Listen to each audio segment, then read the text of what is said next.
அதிமுக தலைவர் வந்து விஜயை வந்து ரொம்ப கடுமையாக விமர்சனம் பண்ணிட்டு இருக்காரு. அதுக்கும் ஒரு கடுமையான விமர்சனங்கள் எதிர்கட்சி எடுத்து வருது. சாட்டி திருமகன் எப்படி விஜய் ஏன் இவ்வளவு காரசாரமா விவாதிக்கல? இல்ல அவங்க கட்சியில இருந்து எங்க கட்சியை எங்க பிள்ளைகளை பேசுறதெல்லாம் நீங்க பாக்குறீங்களா? கல்லறிஞ்சா திருப்பி நம்ம கல்லறியணும் அப்படின்ற இதுவும் கல்வி நீங்க வந்து என்ன ஆயுதம் எடுக்கணுங்கிறத நீ தானே தீர்மானிக்கிற. நீ கண்ணியமா பேசு, நாங்க நீங்க வாங்கன்னு சொல்லுங்க, நாங்க வாங்கன்னு சொல்றோம். நீ வாடான்னா ஆமா வா என்னடா அப்படின்னு தான் கேட்போம்.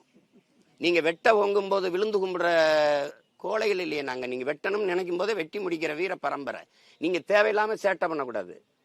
எவ்வளவு இழிவா எங்க கட்சி பிள்ளைகளை பெண் பிள்ளைகளை எழுதிக்கிட்டு இருந்தீங்கன்னா அப்புறம் என்ன பண்ணுவாங்க? நாங்க கண்ணியமா பேசுறோம், நீங்களும் கண்ணியமா பேசுங்க. அதானே? இங்க பாருங்க, எங்க வீட்டு மல்லிகை மணக்கும் உங்க வீட்டு மல்லிகை நாரும்னா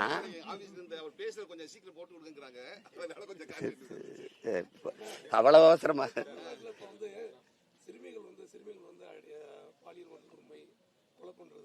அடிக்கடி நடக்குது. அதை பத்தி உங்களுடைய கருத்து என்ன? நாம் தமிழர் கட்சி ஆட்சிக்கு வந்தால் அந்த சிறுமிகளுக்கு என்ன மாதிரி பாதுகாப்பு? நீங்க பாதுகாப்புலாம் கேட்க, சின்ன குழந்தைகளுக்கு பாதுகாப்பு, பெண்களுக்கு பாதுகாப்பு, ஆண்களுக்கு பாதுகாப்புல ஒட்டுமொத்தமா என் நாட்டு குடிகளுக்கு பாதுகாப்பு. இஸ்லாமியர்களுக்கு தனி பாதுகாப்பு, கிறிஸ்தவருக்கு தனி, இந்துக்கு தனின்னு ஒட்டுமொத்தமா நாட்டையே ஒரு காவலன் போல இருந்து பாதுகாக்கிறதா நாட்டு பாதுகாப்பு தான். அதுல எல்லாத்துக்கும் பாதுகாப்பு தான். என் குழந்தையெல்லாம் நான் ஆட்சியில் இருக்கும்போது நீ தொட்டுட்டு தப்பிக்க முடியாது. உனக்கு புரியுதா? நீ உன்னை மாதிரி உள்ள வச்சு 90 நாள்ல சாட்சி இல்லை அது இல்லைன்னு வெளியில வந்தெல்லாம் இல்லை. என் குழந்தைய நீ கொன்னி நான் அந்த மாதிரி வன்புணர்வு செஞ்சு அதை புதைக்கிறதுக்கு முன்னாடி உன்னை புதைச்சிட்டு தான் வந்து நான் புதைக்கவே சொல்லுவேன்.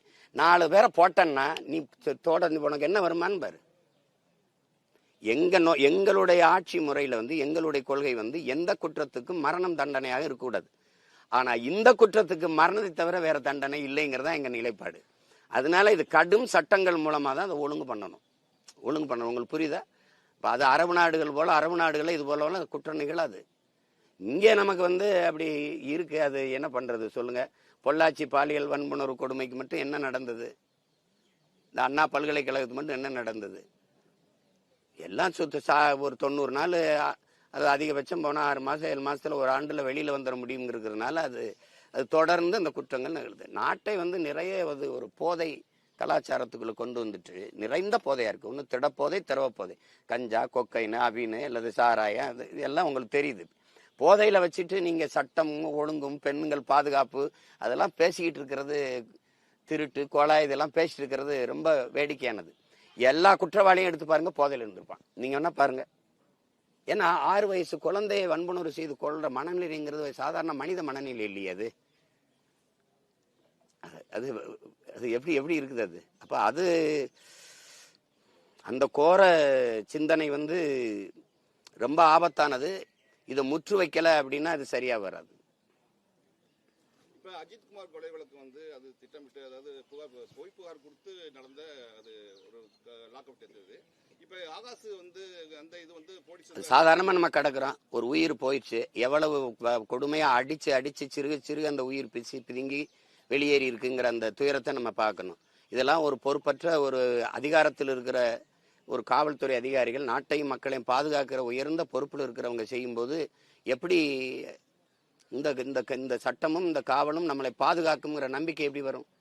நீதிமன்றம் சொன்ன பிறகு, விசாரிச்சு சொன்ன பிறகு வருத்தம் தெரிவிச்சா முடிஞ்சு போச்சு. அந்த உயிர் வருமா திருப்பி? இழப்பு தானே. அப்ப அதெல்லாம் ரொம்ப தவறா இருக்குது. இப்ப அண்மையில நடந்த மானாமரையில் நடந்த கொலையே பாருங்க, அது எப்படின்னு பாருங்க. அடிச்சா காலை அடிச்சு உடைக்கிறதுன்னு இது ஒரு கணக்கு வச்சிருக்கு. எப்ப பார்த்தாலும் கால் தான் உடையும், கை உடையும்.